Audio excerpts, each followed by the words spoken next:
Well, it may end up being its own video, but we've got to take a few minutes to talk about Sparking Zero. Hard transition, hard pit, hard cut, Sparking Zero. Bro, you're my Sparking Zero guy. Dragon Ball Z Budokai Tenkaichi 2. Did you play that one? You had 2? We had Budokai Tenkaichi, Budokai, the whole shebang. Yeah. I even played the terrible ones like Saga. Like we've people did not like Saga at all. Dude, has it been 10 years since the last good one? I think what was the last game that they made that people were like? Was it Xenoverse? Xenoverse was the last 3D battle arena area that we had. We had Fighter Z, which is the 2D fighter, Right. But Xenoverse 2 was the last 3D arena style kind of fighting. People say that game walked so Sparking Zero can run. Are they lying or are they telling the absolute truth? I wouldn't say that Xenoverse did that. I would say that Xenoverse held us on for a long time for this game to come out. It was the thing that was keeping a lot of Dragon Ball Z gamers locked in place. Because don't get me wrong, if you love Fighter Z, guys, you love Fighter Z, but Xenoverse was kind of keeping everybody together at that point. So getting into Sparking Zeros, I've played it, I've dabbled with it, I've touched it. That's kind of weird. Pause. But overall, I would say this game is actually really fun. It really kind of as I'm playing it, I'm getting that little hints of nostalgia feeling from playing Budokai 3 or Budokai Tenkaichi 3, Budokai Tenkaichi 2. You're getting that little feeling. They got a ton of characters for you to choose from, and it's not I have to pull out the old credit card to buy, a couple extra characters, with the exception of the pre-ordering, right? Which that's just you're buying the game anyways. No matter if you buy the regular edition or the ultimate edition, they give you a couple extra characters because they're thank you for pre-ordering the game. Other than that, I'm not pulling out my wallet to buy any more extra characters because they were just here is literally everything here so far. And it's a lot of characters. So you have a lot of variety. The difficulty, now, if you're an old head like me, you understand how difficulty in Dragon Ball Z games work back then, right? Some characters are going to be more busted than others. Some characters are going to have abilities that are going to wipe out half a health bar, right? It's going to happen. For the new young whippersnappers that haven't understood those kinds of games, they're we need to nerf this person, we need to nerf that person. No, we're not doing that. We not have that. We not have that. You kind of are going to have to just learn that some characters are going to mollywop other characters. It is what it is. But I've been having a really great time with this game overall. Yeah. I don't think Dragon Ball Z has ever represented what they call balance in gaming. And I don't think it should. No. I mean, okay. If you're trying to bring balance into the whole thing, you have to remember that Dragon Ball Z itself started the whole problems of just power scaling and balance issues up the wazoo. Just from the very get-go, when Raditz first showed up and they started talking about, this farmer has a power level of 5 or 1 or whatever. Kakarot, you're so pitifully low. Who is this green Namek with you? They start off talking about power levels, and later on you find yourself in the Frieza talk, and they're talking about Frieza, he has a power level of 150,000 or something ridiculous. I don't remember the exact numbers. I think his base, his base form was in the 500,000. Yeah, something high like that, right? And then his evolved, his second form was 1 million, right? We missed the opportunity to go back and say, taking off the reader, it's over 9,000. What? But the point is, Dragon Ball's always been known for its insane power scaling and just its insane power levels and heights of power to be achieved, because the story is all about Goku and his path to power. Yeah. And what he's doing to constantly improve upon himself and make himself for the better. Because whatever threats that he faces, they're constantly going to be stronger and stronger, and he has to, live up to that challenge and surpass that. Or die. Or die trying. And if he does die trying, he at least has a plan to, foster whatever next generation or next person to try to step into and handle that issue. Now, I love where we're going with this. How does this game actually handle broken characters the ultimate version of Goku versus Krillin and other characters? If you pick Goku, how does that work? So let's say, for instance, example, if I pick Goku and I have Krillin, Goku is gonna mollywop. He's gonna hit harder. He's gonna move faster. And all those kinds of kind of like attacks. Like his Kamehameha is gonna hit a lot harder. It's gonna take a lot more. Krillin's gonna take a lot more damage, right? It's not impossible for Krillin to win though, because it's like, okay, at that point are my reflexes faster on the controller? Do I have better skills? At that point, it comes into that skill issue where, like, if I have an inexperienced Goku player going against a very experienced Krillin player, that Krillin player is going to be up on an uphill battle, but it's definitely possible for them to win. Okay. You know? All right. Now, you can play in teams in this game. Or is it always teams or is it just sometimes teams? So you can make it into like teams. I think it's like a team of like 4 or 5, I I believe. believe it's 5, up to 5. Up to 5 Because characters. I think you can use have. like the Genshu Force or whatever. You can use like the Ginyu Force and Excuse me. but yeah, it goes up to 5 people pretty much, character wise, that you can just select any random whatever. And let's say, for instance, one of your characters gets knocked down of health, you got another guy that comes in, whatever, and you can also like switch them out also. Can I pick all the most powerful players in the game? Sure. Okay, because I was told, this is maybe misinformation on my side, that if you pick the most powerful player in the game, you're gonna kind of run out of the ability to pick other players. Or can you just stack a whole team? Now you can just stack a whole team. So if I want to play like Super Saiyan Blue Vegeta, Super Saiyan 4 Gogeta, Great Ape Vegeta, which the Great Ape fight it's hard, but it's not impossible. And I've been seeing a lot of controversy that this fight is almost impossible. And then you got the other side saying, well, if you don't beat this guy and you lower the difficulty, then you're terrible. You should just uninstall the game. Don't uninstall the game. Get good. So, but yeah, you can stack a whole broken team if you want to. Now, I think it's more taboo if you do that, especially if you do the online play, because some people. I gotta ask a question. Yeah. So the difference between is there like a casual online versus a ranked mode? I think right now they just have like a casual online. Okay. I think they'll add ranked mode, or I think if anything they have a tournament mode. Mm-hmm. So if you guys know about like the tournament modes in Dragon Ball Z, the old Budokai Tenkaichi games, literally you could have a few people that you have, and you can kind of just have this tournament, and eventually whoever beats each other in the tournament, I guess the tournament goes, they become the winner. But now they have that mode online, so you can have this online tournament mode, Okay. and you can just fight your way up, and it's kind of pretty dope. You fight a bunch of people online. Okay. So Okay. it's pretty cool in my opinion. I'm not gonna lie. There is a couple issues that we do have with Sparking Zeros, which I hope that they'll fix. One of them is, so sometimes there's a little bit of like input delay.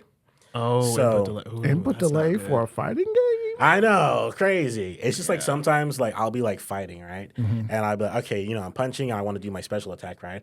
And I'm like, all right, so I have the button held down, and the indicator for all my moves are there, right? And I'm pressing the circle button because I want to do my ultimate attack, right?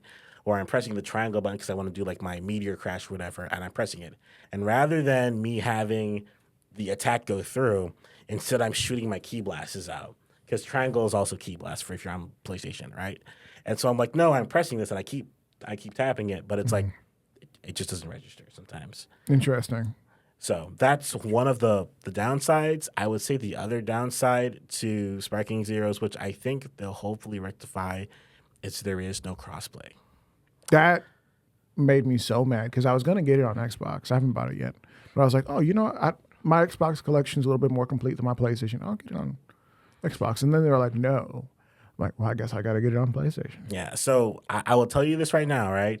If you want to play with the boys, right, you all need to like come to a consensus and say we're getting it for this specific console or we're getting it for PC. But make sure you all get it so that way you can fight each other and talk smack to each other. So, food for thought on that one.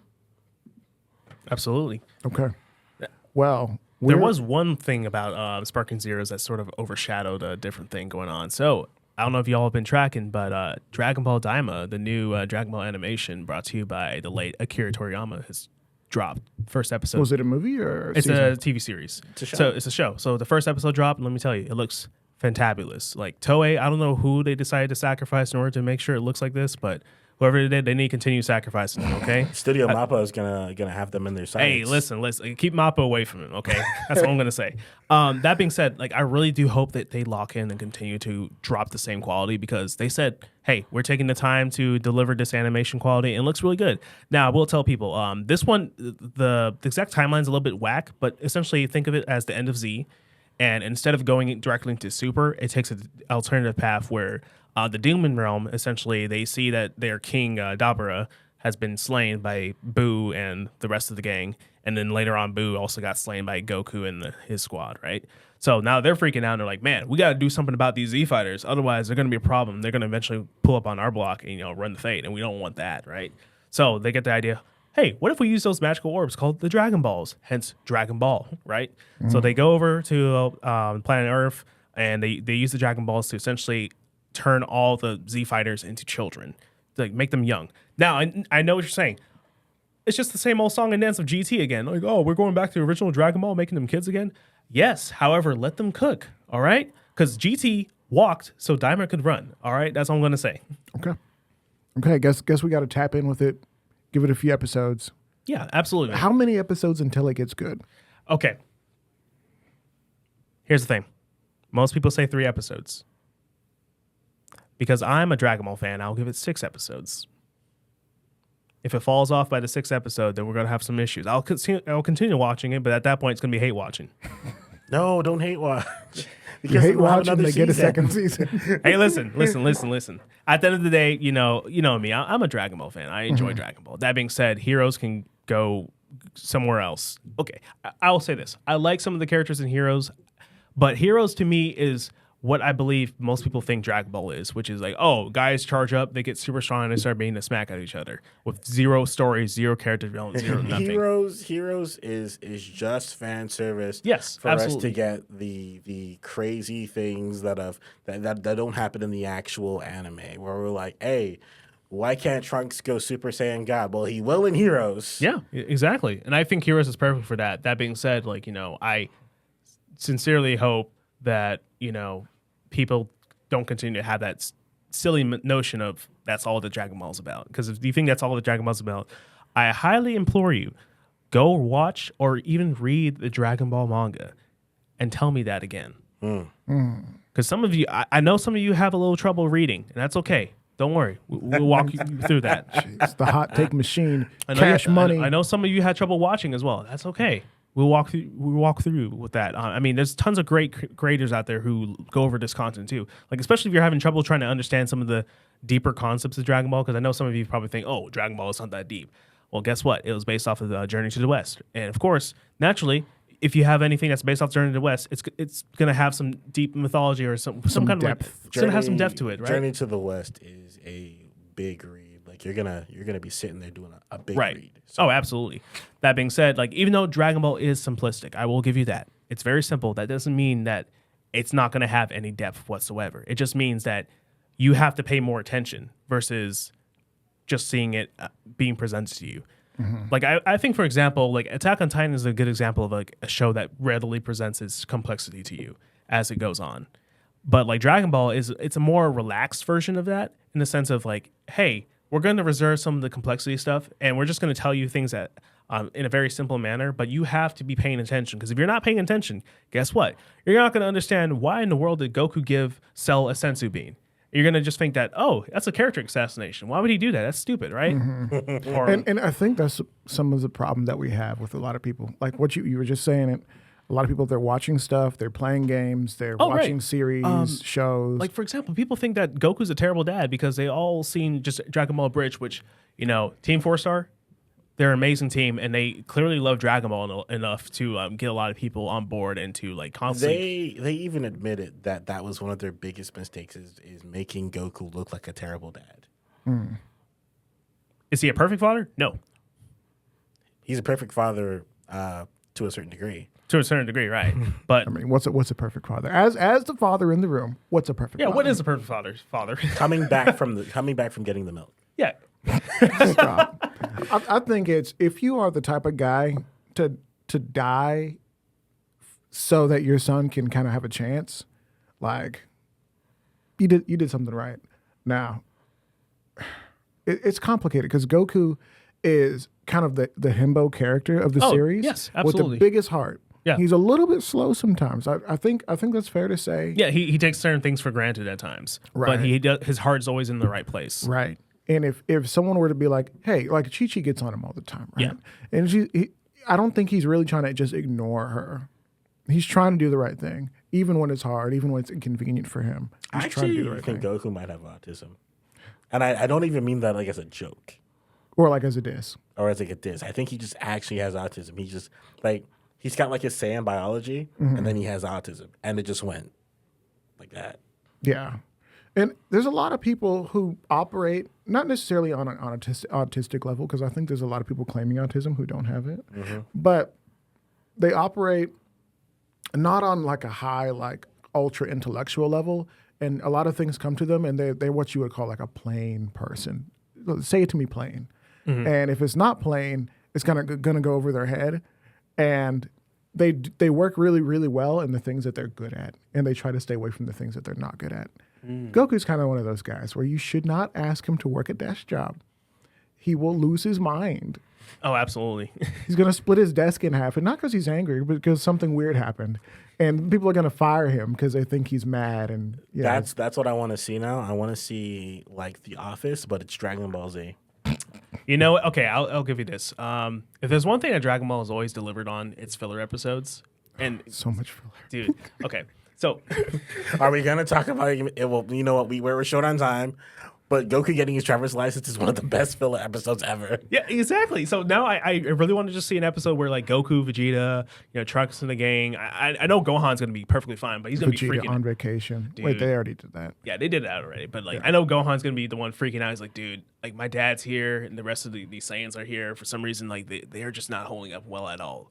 Piccolo surprisingly is doing okay, but then now because they're causing all the problems, Piccolo's freaking out too. It's gonna be it's gonna be like It's Always Sunny in Philadelphia. Yeah. But with just a lot more, explosions.